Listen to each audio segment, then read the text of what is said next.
And then another message naman, secret admirer. Yay! Someone has deeper feelings for you than they are letting on. Only time will tell. So for some of you guys, no, meron nagkakagusto sa inyo, no, merong someone is admiring you from afar. Merong may gusto sa inyo, nagkakagusto, nagkaka-crush, ganyan. Sa mga single, no, syempre, okay lang to. Pero pag kayo ay in a relationship, guys, tigilan nyo na.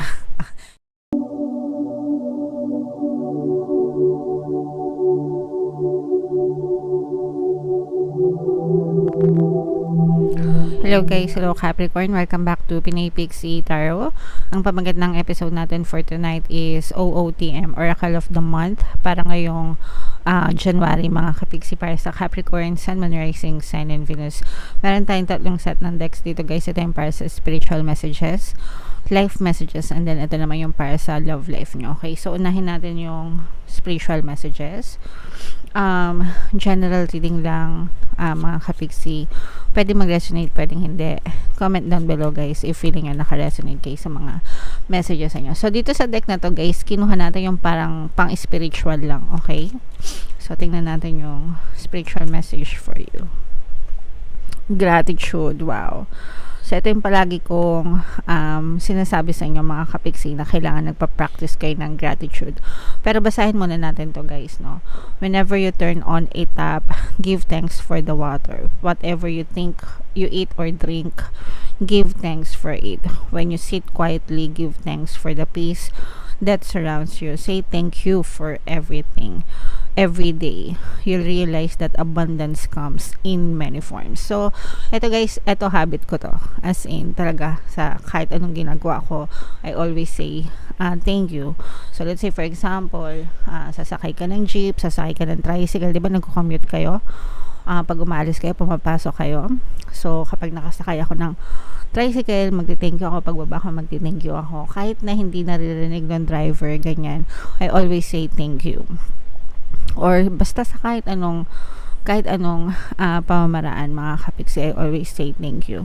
And the more na even sa nung nagtatrabaho ko, kasi diba nung kapag nagtatrabaho ka, meron kang email, yung signature ko imbis na best regards ang nakalagay doon, thank you. Okay, so ganun ko siya pinapractice, ganun ako ka advocate ng pagsasabi ng thank you, thank you, thank you, okay? And ito rin yung palagi kong paulit-ulit na sinasabi sa inyo dito sa ating channel.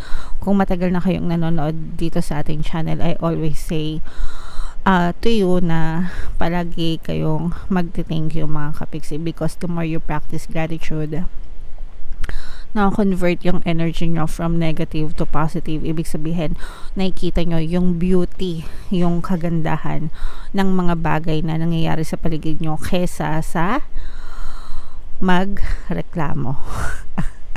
Diba? Kasi yun yung pinaka the best way para maiwasan yung magreklamo, magpasalamat. Okay? So always practice gratitude mga kapixie, no matter how big, no matter how small, ng mga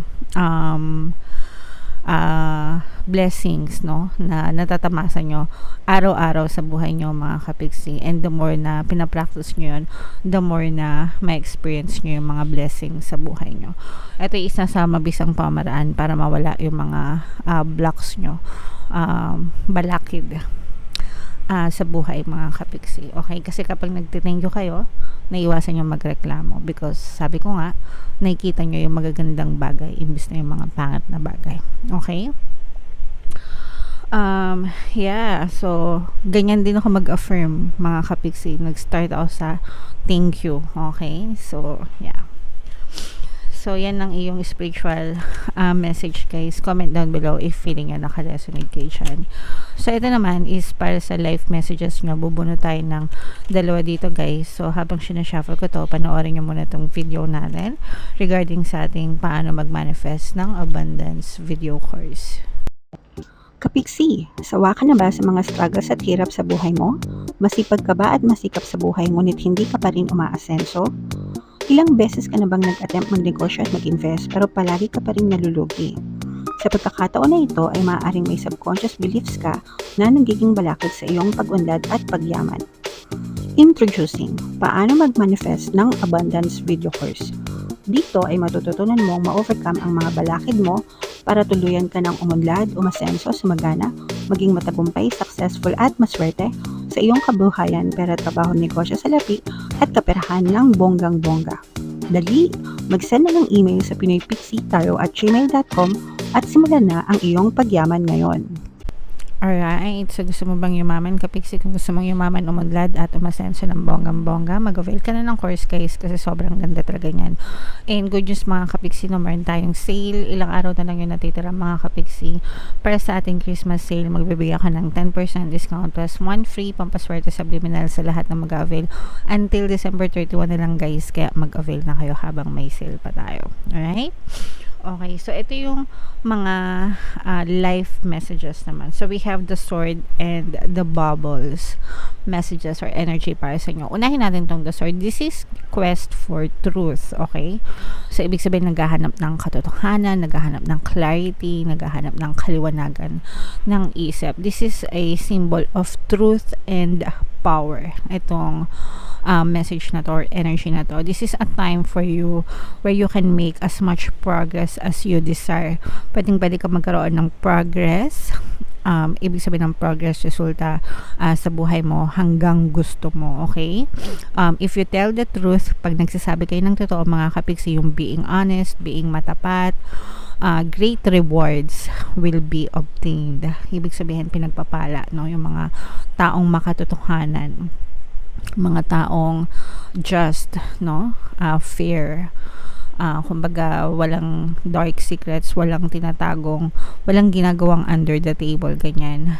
Yung desire nyo, kumbaga parang ginagawa nyo lahat ng ng gusto nyong gawin or gusto nyong maabot sa buhay sa mabuting paraan, okay?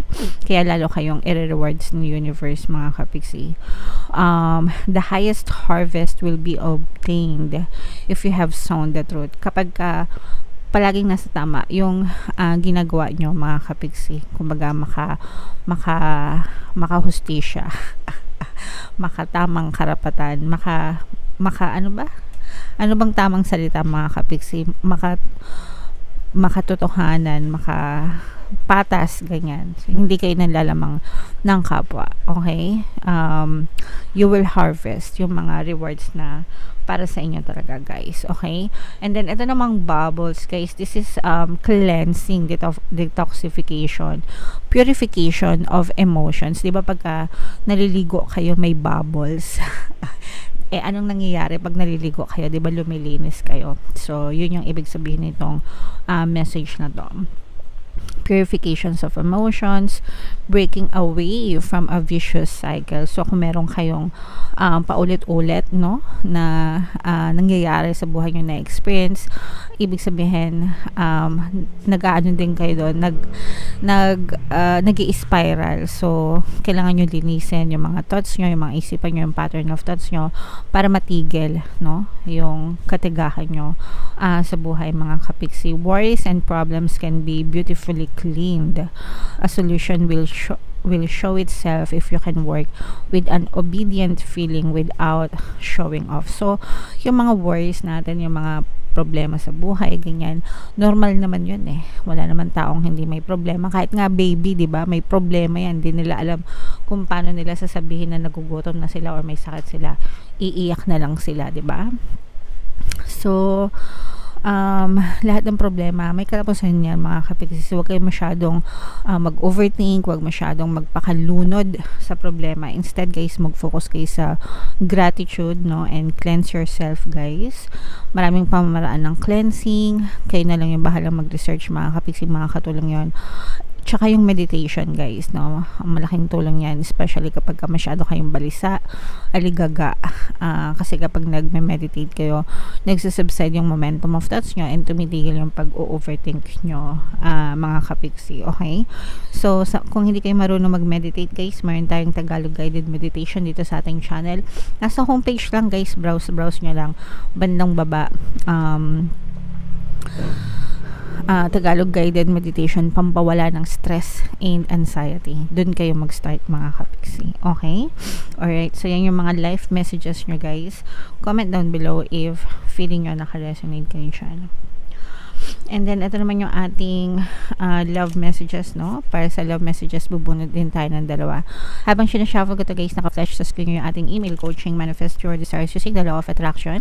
If meron kayo mga specific na gusto nyong i-manifest, pwedeng love and relationship, pwedeng money or career guys, pwedeng magpabook ng email coaching session with me. Mag-send lang kayo ng email sa pinaypixie@gmail.com. So, ito yung first love message. And then, ito naman yung pangalawa. So, tingnan natin kung anong ibig sabihin nitong mga images ng card na ito. So, unahin natin ito guys. Only time will tell. Panahon lang ang makakapagsabi ko anong mangyayari dun sa relationship nyo. Feeling ko nagkakaroon kayo ng transformation guys. Tsaka feeling ko parang nakikita nyo yung katotohanan sa nangyayari sa relationship nyo, sa nangyayari din sa inyong partner or specific person. Parang nagkakaroon ng revelation of truth mga kapiksi. Okay? And then, only time will tell kung ano yung mangyayari dun sa relationship nyo. Kasi sometimes love fades away. Sometimes naman mas lalo pang nagiging stronger. Diba? So, hayaan natin guys. And then another message naman, secret admirer. Yay! Someone has deeper feelings for you than they are letting on. Only time will tell. So for some of you guys, no, meron nagkakagusto sa inyo, no, merong someone is admiring you from afar. Merong may gusto sa inyo, nagkakagusto, nagkaka-crush, ganyan. Sa mga single, no, syempre, okay lang to. Pero pag kayo ay in a relationship, guys, tigilan nyo na yung pag-entertain ng mga ganito, mga kapiksi, mga kasama lang kayo sa inyong partner or specific person. Okay? Pero kung kayo ay single, guys, go lang. Hayaan nyo lang, no, na magkaroon siya ng lakas ng loob para mag-confess sa'yo. Only time will tell kung kailan siya mag-confess sa inyo, mga kapiksi. Alright? Okay. So, yan yung iyong love message for this month, mga kapisi. So, ito yung ating spiritual message, ito yung ating life messages, and then ito naman yung sa love life nyo. Guys, comment down below kung saan tatlo kayo naka-resonate. Pwedeng mag-resonate yung isa, pwedeng mag-resonate lahat. Comment down below, mga kapiksi, if naka-resonate kayo dyan. And ito sa mga single natin na kapiksi, no, i-mind nyo na to. Kung gusto niyo talaga magkaroon ng jowa, mga kapiksi. Alright? Ito yung ating 2024 kapalaran, guys. Kung hindi nyo pa napapanood, panoorin nyo na 2024 na. And ito naman yung ating success stories ng paano mag-manifest ng abundance video course. Click here to subscribe, guys, and click here to join our membership program. Happy New Year sa inyong lahat. Thank you, mga kapiksi. I love you all. Bye-bye.